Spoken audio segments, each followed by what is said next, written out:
زبان سے کیا میں کہوں آپ سے چھپا کیا ہے، زبان سے کیا میں۔ الحمدللہ رب العالمین والعاقبۃ للمتقین والصلاة والسلام علی سید الانبیاء والمرسلین، اما بعد فاعوذ باللہ من الشیطان الرجیم، بسم اللہ الرحمن الرحیم۔ الصلاة والسلام علیک یا رسول اللہ وعلی آلک واصحابک یا حبیب اللہ۔ ناظرین، آج ایک بار پھر سلطنت مصطفیٰ چینل پر حاضر خدمت ہوں۔ دعا اللہ تبارک و تعالیٰ کی پاک بارگاہ میں آپ سب خیر و عافیت سے ہوں گے۔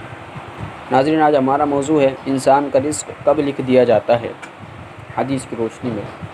ٹاپک پر چلنے سے پہلے چند گزارشات عرض کرنا چاہتا ہوں۔ اگر آپ نے ہمارا چینل سلطنت مصطفیٰ اب تک سبسکرائب نہیں کیا ہے تو اس کو سبسکرائب کر لیں۔ ویڈیو کو اپنی استطاعت کے مطابق شیئر کریں۔ جب تک ویڈیو شیئر ہوتی رہے گی اللہ تبارک و تعالی ہم سب کو ثواب عطا فرماتا رہے گا۔ ناظرین، اس حدیث کو امام بخاری نے اور امام مسلم نے اپنی کتاب میں نقل کیا۔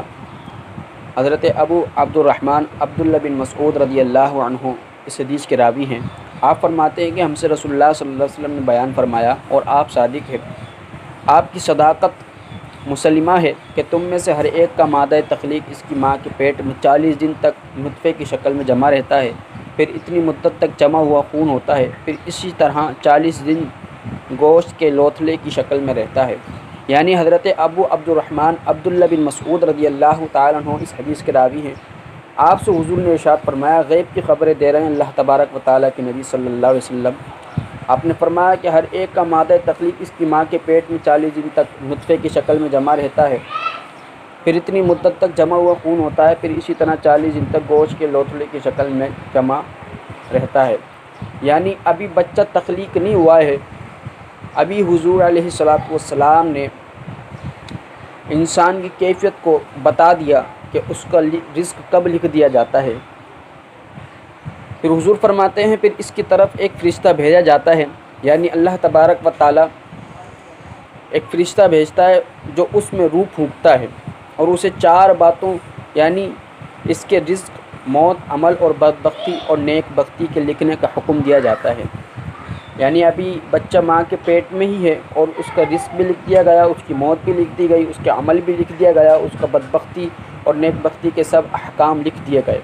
حضور فرماتے ہیں پس اس ذات کی قسم جس کے سوا کوئی معبود نہیں، تم میں سے ایک جنتی والا عمل کرتا ہے حتیٰ کہ اس کے اور جنت کے درمیان صرف ایک ہاتھ کا فاصلہ رہ جاتا ہے تو لکھا ہوا تقدیر اس پر غالب آ جاتا ہے، پس وہ جہنمیوں جیسے اعمال کر کے جہنم میں داخل ہو جاتا ہے، اور بے شک تم میں سے ایک جہنم والوں کی طرح عمل کرتا ہے یہاں تک کہ اس کے اور جہنم کے درمیان ایک ہاتھ کا فاصلہ رہ جاتا ہے تو لکھا ہوا تقدیر اس پر غالب آ جاتا ہے تو وہ اہل جنت کی طرح عمل کر کے جنت میں داخل ہو جاتا ہے۔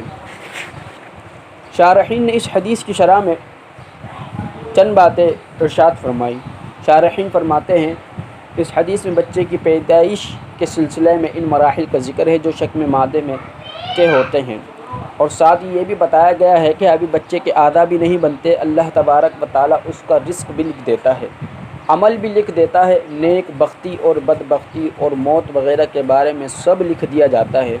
ناظرین، یہ حدیث رزق سے تنگی کے اسباب کو دور کر دیتی ہے، یہ ٹینشن فری حدیث ہے۔